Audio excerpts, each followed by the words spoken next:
ایک میرے ساتھ بہت بڑا حادثہ ہوا تھا، یہ 1986 کی بات ہے۔ میری بہت عزیز دوست کالج کی فرینڈ تھی، اور اس کے ساتھ بھی میری دوستی کی وجہ یہ تھی کہ قرآن کی حافظ تھی اور بہت اچھے اخلاق کی لڑکی تھی، بہت اچھے اخلاق کی۔ بہت کم لوگ میں نے زندگی میں اتنے با اخلاق اور اتنے بامروت دیکھے۔ تو اب یہ کہ میں اور وہ جب کالج میں ہوتے، جب واک کر رہے ہوتے یا کوئی بھی کام کر رہے ہوتے، تو ہمیشہ الحمدللہ ہماری دین ہی کے موضوع پہ بات ہوتی۔ میں اسے کہتی کہ مجھے قرآن سناؤ۔ مجھے اچھی طرح یاد ہے وہ دن جب اس نے مجھے سورۃ القصص سنائی تھی، اور اس میں فرعون کا یہ سارا قصہ، موسیٰ علیہ السلام اور فرعون کا۔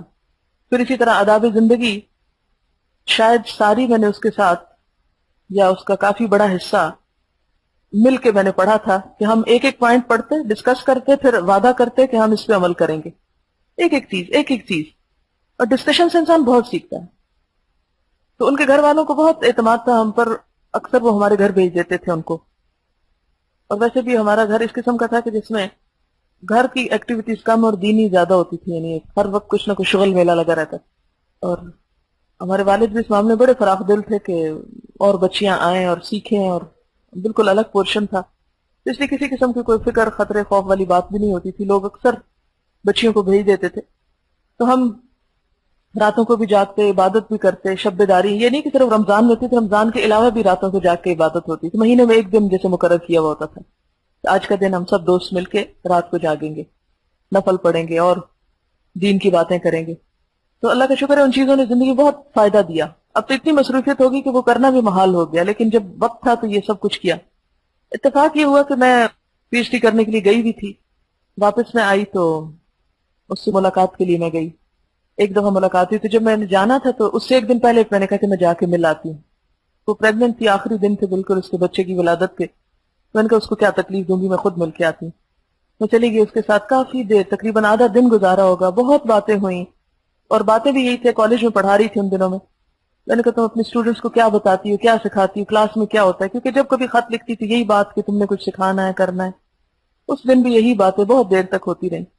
اس کے بعد دروازے تک وہ چھوڑنے کے لیے آئی، اور ہمیشہ میرا یہ ہوتا تھا خدا حافظ کر کے جب میں نکلنا تو ایک نظر پھر میں ضرور پلٹ کے دیکھتی تھی کہ میرے منہ پہ الفاظ دیکھیں اللہ تعالیٰ پھر کب ملاتا نا۔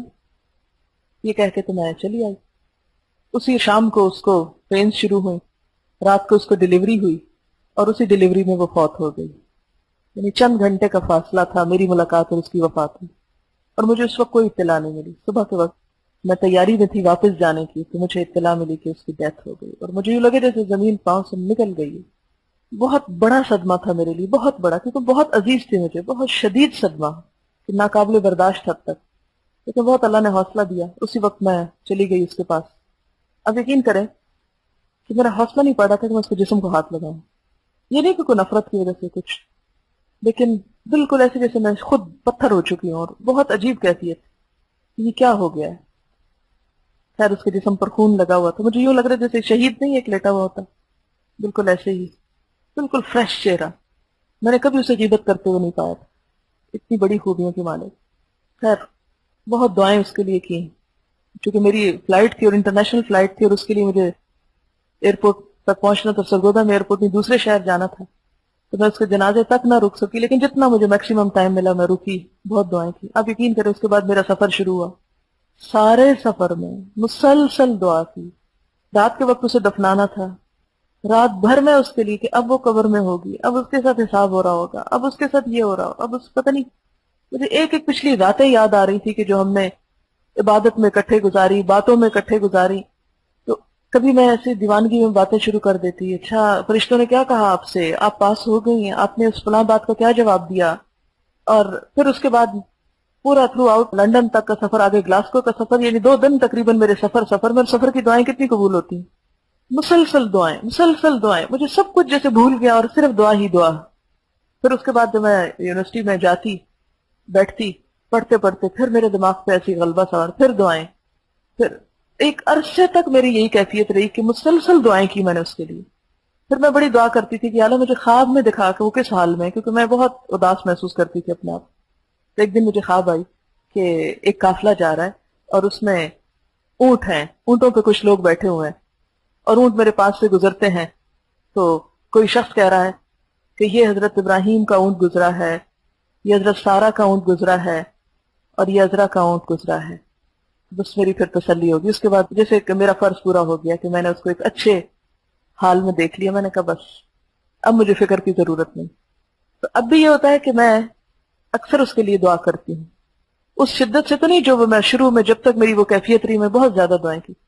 اب میں یہ کہتی تھی کہ وہ مجھے کچھ بھی نہیں دے کے گئی تھی، نہ وہ کوئی روپیہ پیسہ دے کے گئی تھی، نہ مجھے کوئی اور انعام دے کے گئی تھی۔ مجھے کیا کہا تھا اس نے مجھے کچھ بھی نہیں کہا تھا، صرف دین کے لیے ایک محبت تھی اللہ کے نام پر۔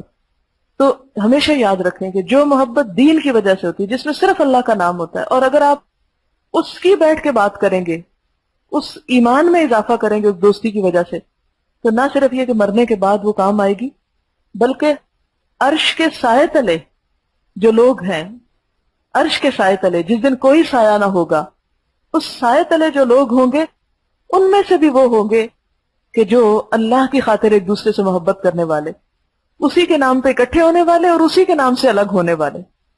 اتنا بے وفا ہو جائے گا انسان اپنے رشتہ داروں کے لیے بھی۔ یوم یفر المرء من اخیہ وامہ وابیہ وصاحبتہ وبنیہ لکل امرئ منہم یومئذ شأن یغنیہ، جس دن انسان بھاگے گا کس سے؟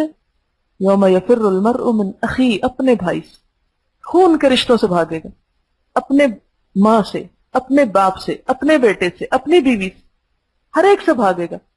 خون کے رشتے اجنبی ہو جائیں گے، سارا مال وہ کہے گا کہ یہ لے لو اور میری جان چھوڑ دو۔